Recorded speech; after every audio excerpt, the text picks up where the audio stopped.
सरकारांचं मनापासून मी स्वागत करतो। थोडी गैरसोय आपली झाली असेल, गर्दीमुळे माझीही झालेली आहे, तरी ठीक आहे, आपण समजून घेऊया। कार्यकर्त्यांचा उत्साह आणि निवडणुकीची सगळी धामधूम। बरेचसे लोक मला भेटले, मला वाटतं खूप समाजाचे, मराठा समाज, तेली समाज, आणखी भोई समाज, ब्राह्मण समाज, राजपूत लोहार समाज, बंजारा समाज, मातंग समाज, जोशी समाज, भटक्या विमुक्त जाती, ख्रिश्चन समाज, भोरी समाज, पंजाबी समाज, भौरी, शिंपी, धोबी समाज, सगळे बरेच लोक भेटले। आणखी कामगार आहेत, काय काय ज्यांचे विषय होते तेही भेटले मला, शैक्षणिक विषय, परिवहनचे विषय, आणि आज समाज देखील, संप्रदाय जे आहेत, धननिरंकारी समाज आहे, इतरही लोक मला भेटले आहेत आणि काही विषय देखील होते। पुण्यातले कसबा पेठेतले जुने जे वाडे आहेत त्याचाही विषय होता, पुनर्विकासाचा, ट्रॅफिकचा विषय होता, वाहतुकीच्या संदर्भात देखील काही चर्चा काही लोकांनी केली, पार्किंगचा विषय होता, भिडेवाड्याचा विषय होता आणि इतरही जे काही विषय, त्याचबरोबर सोन्याचे आपले सोनार कारागीर जे आहेत तेही लोक, त्यांचे शिष्टमंडळ आलं होतं। असे अनेक शिष्टमंडळ मला भेटली आणि मी त्यांच्याशी संवाद साधला, समोर चर्चा झाली। बऱ्याचशा विषयांवर काही विषय जे आहेत हे लवकर सुटण्यासारखे आहेत, काही विषय थोडे धोरणात्मक आहेत, परंतु सरकार म्हणून त्यांच्या अपेक्षा होत्या आणि मी सांगितलं की सरकार सकारात्मक आहे, नक्की याच्यावर सकारात्मक निर्णय होईल। तुम्ही ब्राह्मण समाज आज लोक जे आहेत ते तुम्हाला भेटलेत, एक असं वातावरण या ठिकाणी चर्चा केली जाते की ब्राह्मण समाज नाराज आहे, हिंदू महासंघाचे एक उमेदवार उभे आहेत, काय या समाजाचं म्हणणं होतं, नाराजी दिसली का तुम्हाला? बिलकुल नाही, सगळा ब्राह्मण समाज काम करतोय, कामाला लागलेला आहे। काही वातावरण विरोधी पक्षाकडून पसरवलं जात आहे की ब्राह्मण समाज नाराज आहे, काही बॅनर विरोधी पक्षाकडून लावले जात आहेत, ही वस्तुस्थिती आहे। आता निवडणूक आहे, आचारसंहिता आहे, त्यामुळे बिलकुल काही आम्ही कोणाला काय बोलत नाही, आमचे कार्यकर्ते बोलत नाही, परंतु एवढंच आहे की या विभागामध्ये हा मतदारसंघ जो आहे हा युतीचा मतदारसंघ आहे, युतीचा बालेकिल्ला आहे। एकंदरीत जो काही उत्साह आणि लोकांचा जो काही रिस्पॉन्स आहे तो पाहणी, लोकांनी जो काही उत्स्फूर्तपणे पाठिंबा या युतीच्या, शिवसेना भाजपा युतीचे हेमंत रासने त्यांना दिलेला आहे, त्यावरून आपल्याला या मतदारसंघातल्या मतदारसंघाचा कल जो आहे, मतदारांचा जो कल आहे तो नक्की कळतो। काही वेळापूर्वी अजित पवारांची रॅली गेली, त्या रॅलीच्या सुरुवातीला अजित पवार असं म्हटले की मुख्यमंत्री येऊ देत, उपमुख्यमंत्री येऊ देत, नाही तर केंद्रीय गृहमंत्री येऊ देत, काही फरक पडत नाही, ही निवडणूक महाविकास आघाडीची परिवर्तन होईल असं शेवटी बघा, अजितदादा असू द्या नाही तर आणखी कुणी असू द्या, शेवटी मतदार ठरवत असतात कोणाला जिंकवायचं, कोणाला पराभूत करायचं। आम्हाला विश्वास आहे मतदारांवर की राज्यामध्ये युतीचं सरकार स्थापन झालेलं आहे। ज्या धडाडीने, जेवढ्या फास्ट आम्ही निर्णय घेतोय, केंद्र सरकारचा जो पाठिंबा, त्यांचं पाठबळ मोदी साहेबांचं असेल, गृहमंत्र्यांचं असेल, ज्या पद्धतीने मिळतंय, त्यामुळे लोकांना एक विश्वास निर्माण झालेला आहे की या राज्यामध्ये या सरकारच्या माध्यमातून या मतदारसंघाचा देखील, किंबहुना पुणे जिल्ह्याचा कायापालट होईल, जे प्रश्न सुटलेत, जे प्रलंबित आहेत त्याला देखील न्याय मिळेल, हा विश्वास आहे। शेवटी सत्ताधारी पक्षाकडून विश्वास असतो आणि लोक उलटा प्रवास करत नाहीत, त्यामुळे मला विश्वास आणि खात्री आहे। तुम्हाला असं वाटतं का सरकार स्थापन झाल्यानंतर विधान परिषदेच्या निवडणुका झाल्या पहिल्यांदा, त्याच्यामध्ये तुमच्यासह भाजपला जागा मिळाल्या नाहीत, त्याच्यामुळे टीका झाली होती तुमच्यावरती मोठी की तुमचं हे सरकार लोकांना आवडलेलं नाही, त्यानंतर लोकांमध्ये जाऊन ही पहिलीच निवडणूक जी ट्रेंड सेटर ठरू शकते, तर या निवडणुकीनं तुमच्या सरकारला मान्यता मिळेल असं तुम्हाला वाटतं का? कसबा असेल? नाही, यामध्ये एकच सांगतो, जी निवडणूक झाली विधान परिषदेची एक विशिष्ट निवडणूक असते, त्याला विशिष्ट मतदान करणारे मतदार असतात. परंतु त्यापूर्वी झालेली जी ग्रामपंचायतीची निवडणूक आपण पाहिली, तर तो ट्रेंड जर पाहिला तर 4,500पेक्षा जास्तीच्या ग्रामपंचायतीचे थेट सरपंच भाजपा शिवसेना युतीचे आलेले आहेत. ते तर डायरेक्ट मतदार होते आणि ते ग्रामीण भागातले होते. त्यामुळे आम्ही 2 जागा ज्या विधान परिषदेमध्ये आणि 2 भाजपकडे होत्याच पूर्वी, त्यातली एक कोकणामध्ये आम्ही जिंकली. नाशिकची पण तुम्हाला माहिती आहे कोणाची जागा आहे ती. त्यामुळे तसं बघायला गेलं तर त्याची कारणमीमांसा नक्कीच त्याचा नक्की होईल. भारतीय जनता पक्षही करेल, आम्ही करू. परंतु ट्रेंड जर बघायचा असेल तर तुम्ही ग्रामपंचायतीचा बघा. आणि या होणाऱ्या निवडणुका ज्या आहेत, या निवडणुका, दोन्ही निवडणुका शिवसेना भाजपा युती पूर्ण ताकदीने जिंकेल. बहुमताने या दोन्ही जागा आम्ही जिंकणार आहोत. अरे बाबा, पहिल्या निवडणुकीचं तर बोला, डायरेक्ट तिकडे मुंबईला कुठे, थोडं पुण्यामध्ये फिरा. काल निवडणूक आयोगाचा जो निकाल आला त्याचा परिणाम थेट कसबा आणि चिंचवड पोटनिवडणुकीवरती आपल्याला पाहायला मिळेल. जनतेच्या मनामध्ये रोष आहे आणि त्याचं उत्तर मतपेटीतून भेटेल. जनतेच्या मनामध्ये काय आहे ते ग्रामपंचायतीच्या निवडणुकीमध्ये जनतेने दाखवून दिलेलं आहे. त्यामुळे निवडणुका समोरच आहेत, घोडा मैदान जवळ आहे. त्यामुळे मतदारांचा कौल काय हे कळेल. आणि ज्या 2.5 वर्षामध्ये सर्व कामं, प्रकल्प बंद होते, त्याला आम्ही चालना दिलेली आहे. ते प्रकल्प पुढे नेतोय युद्ध पातळीवर. मग लोक काम करणाऱ्यांना मतदान करतील का काम थांबवणाऱ्यांना मतदान करतील, हा देखील विचार 26 तारखेला होईल. जे आमदार तुमच्यासोबत आलेले नाहीये, भरत गोगावले म्हणाले की व्हीप बजावणार आहे, तर काय त्याच्या बाबतीत तुमचं धोरण आहे? कारण हे बघा, निवडणूक आयोगाने खरी शिवसेना आणि धनुष्यबाणचा निर्णय दिलेला आहे. शेवटी लोकशाहीमध्ये निवडणूक आयोग असेल, न्याय व्यवस्था असेल, यांचे अधिकार आहेत आणि ते स्वायत्त आहेत. त्यामुळे लोकशाहीत नियम, कायदा, घटना याच्यावर निर्णय घेत असतात. त्यामुळे निवडणूक आयोगाने निर्णय घेतलेला आहे आणि तो जो काही निर्णय आहे त्याचं स्वागत महाराष्ट्रातल्या सर्व जनतेने केलेलं आहे.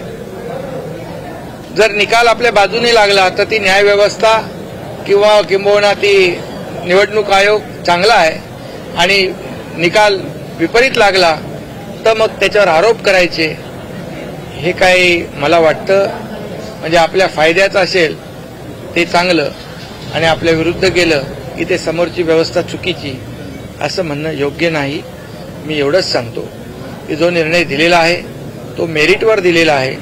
लेजिस्लेटिव्ह पार्टी बहुमत 76% आमच्याकडे आहे, लोकसभेत पण विधानसभेत पण.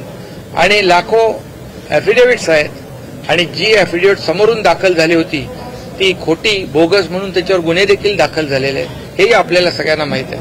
त्यामुळे मी त्याच्यावर भाष्य करू इच्छित नाही.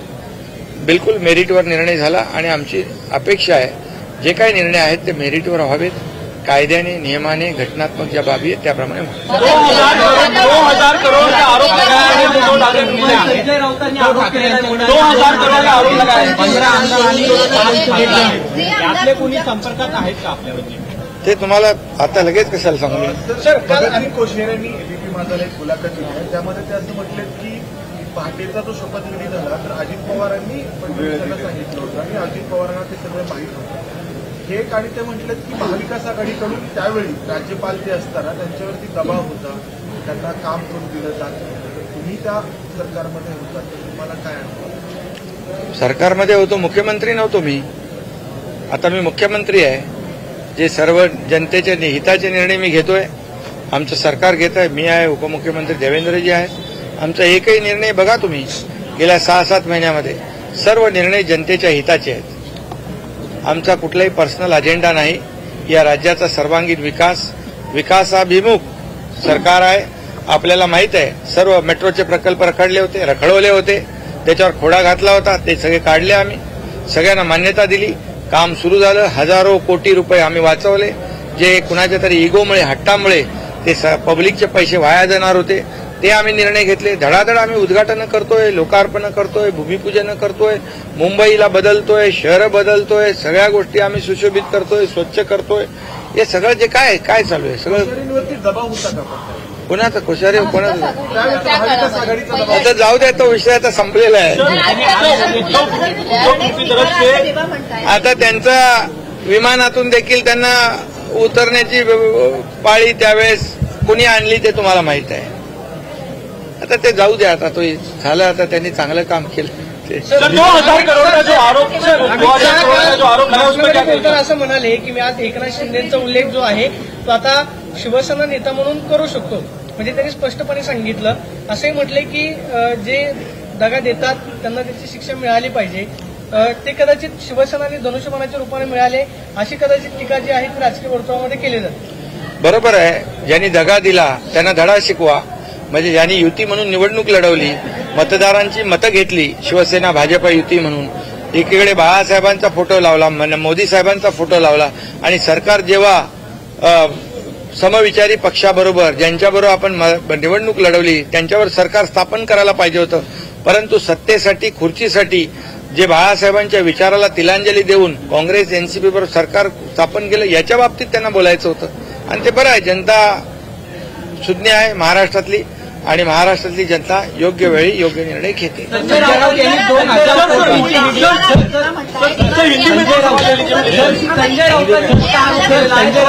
अरे कोणाच्या बद्दल विचारताय मला? लेकिन सर जब से चुनाव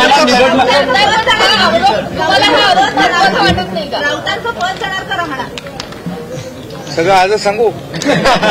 मामला दर्ज हुआ सर, मामला दर्ज हुआ उनके ऊपर, क्या उनकी गिरफ्तारी होगी? देखिए, इस्तेमाल कर रहे हैं. देखिए, इस राज्य में कानून व्यवस्था बनाए रखने का काम सरकार का है, और जो भी कानून व्यवस्था बिगाड़ने का काम करेगा वो छोटा हो बड़ा हो, उसके ऊपर कानूनी तौर से कार्रवाई हो जाएगी. बिल्कुल हम लोग सत्ता जो है उसका कभी भी मिसयूज नहीं करेंगे, दुरुपयोग नहीं करेंगे. ये सर्वसामान्य लोगों की सरकार है, इसमें सभी लोगों को न्याय मिलेगा.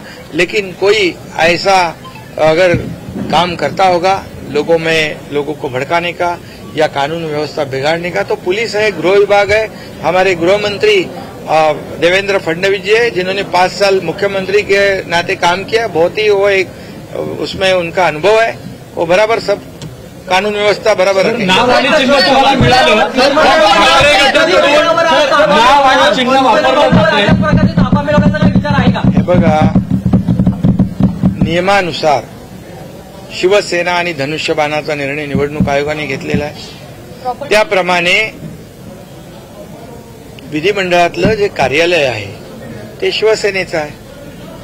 आणि तुम्ही म्हणाल की प्रॉपर्टी, संपत्ती, आम्हाला कुठल्याही संपत्ती प्रॉपर्टीचा मोह नाही. ज्यांना संपत्ती प्रॉपर्टीचा मोह झाला त्यांनी चुकीचं पाऊल 2019ला उचललं. आम्ही बाळासाहेबांच्या विचाराचे वारसदार आहोत, त्यांचा विचार पुढे नेण्यासाठी आम्ही ही भूमिका घेतली. जर 2019ला हे बाळासाहेबांच्या विचाराची भूमिका घेऊन सरकार स्थापन केलं असतं तर ही आमच्यावर वेळ आली नसती, आम्ही कधीच हा पाऊल उचललं नसतं. हे लोकांचा विश्वासघात, मतदारांचा विश्वासघात, युतीचा विश्वासघात करून हे पाऊल उचललं, म्हणून आम्हाला हे पाऊल उचलायला लागलं. बिलकुल आम्हाला कुठलीही संपत्ती, कुठल्याही प्रॉपर्टी, बिलकुल कुठलाही आम्हाला मोह नाही. आम्हाला कुठल्याही प्रॉपर्टीवर क्लेम करायचं नाही, त्याची आम्हाला आवश्यकता नाही. बाळासाहेबांचे विचार हेच आमच्यासाठी मोठी संपत्ती.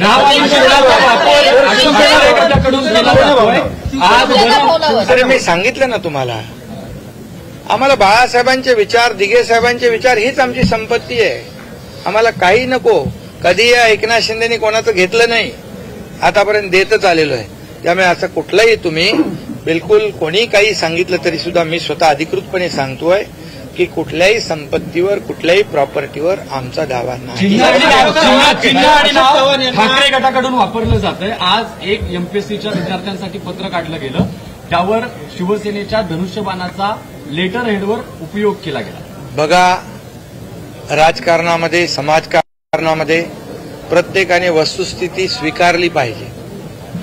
वस्तुस्थिती आणि सत्य हे स्वीकारण्याची देखील हिंमत लागते, ती दाखवायला पाहिजे. पण ठीक आहे, जे काय होतंय ते तुम्हाला माहिती आहे, मला त्याच्याबद्दल काही बोलायचं नाही. मी एवढंच सांगतो हे राज्य कायद्याने नियमाने चालतंय, ते नियमाने आणि कायद्याने चालेल. या राज्यामध्ये सर्वांना सोबत घेऊन आम्ही काम करतोय. हे राज्य सर्वसामान्यांचं आहे. हे राज्य या राज्याचा सर्वांगीण विकास करणार आहे. म्हणून आज आपण पाहतोय की एवढे मोठे प्रकल्प सुरू आहेत. Infrastructure, Samruddhi highway, Pune Mumbai sea link, missing link, हे सगळे, मुंबईतली मेट्रो, पुण्यातली मेट्रो, हे सगळं काय. म्हणून आम्ही बाकी कोणी काही म्हणू दे, आरोप करू द्या, मला आरोपाने उत्तर द्यायचं नाही. मी माझं तुम्हाला माहित आहे, मी त्यांच्या आरोपाला कामाने उत्तर देईन आणि काम जास्त करत राहील. एमपीएससीच्या बाबतीमध्ये मी स्वतः पत्र दिलेलं आहे एमपीएससीच्या अध्यक्षांना. त्यांना सांगितलेलं आहे की सरकारची भूमिका आहे की 2025 नंतर हा जो तुमचा अभ्यासक्रम आहे ऑब्जेक्टिव्ह आणि डिस्क्रिप्टिव्ह, हा तुम्ही 2025ला लागू करा. त्यांना पुन्हा एकदा पत्र दिलेलं आहे. सरकारची भूमिका आजही ठाम आहे. विद्यार्थ्यांची जी मागणी आहे त्या मागणीशी सरकार सहमत आहे. आयोगाकडून त्याच्यावरती उत्तर दिलं गेलं नाही. विद्यार्थी अजूनही आंदोलन करतात. इम्प्लिकेशन आलं नाही. म्हणजे अशोक चव्हाण यांना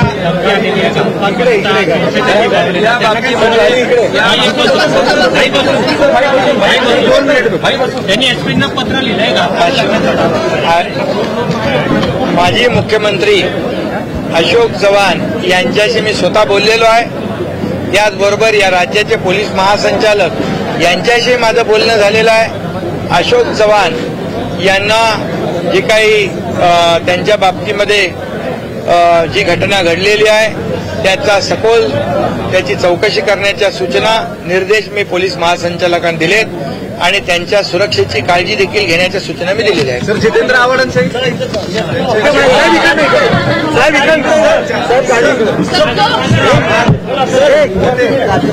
आपने जो प्रॉपर्टी वाला बोला उसको हिंदी में बोलिए, इतना अच्छा लगता है. प्रॉपर्टी का कोई वो नहीं है, कुछ हिंदी में बोलिए.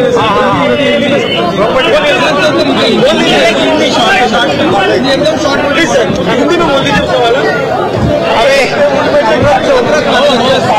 सेना भवन हो गया या शिवसेना का फंड हो गया, इस पर दावा करेंगे आप? सेना भवन हो गया या शिवसेना का फंड हो गया, कई अलग अलग कार्यालय हो गए, इस पर दावा करेंगे आप? देखिए, हम आदरणीय बाला साहब जी के विचार को आगे लेके जा रहे हैं, उनकी भूमिका आगे ले जा रहे हैं और उनके विचार से ही हम लोग ने सरकार स्थापित किया है. जो कुछ चर्चा है उनकी संपत्ति, ठाकरे जी की संपत्ति, प्रॉपर्टी या कुछ भी, इस पर हमारा कोई दावा नहीं है. हमारे को संपत्ति से कोई मोह नहीं है. बाला साहब जी के विचार यही हमारे लिए बहुत बड़ी संपत्ति है. उनके विचार को हम आगे बढ़ाएंगे, इस राज्य को हम आगे बढ़ाएंगे और ना कोई संपत्ति हमें चाहिए. जिन्होंने संपत्ति पाने के लिए जो कुछ किया है ये दुनिया जानती है, ये राज्य की जनता जानती है. वो संपत्ति में हमारी कोई दिलचस्पी नहीं है, हमारा कोई क्लेम नहीं है. Thank you sir.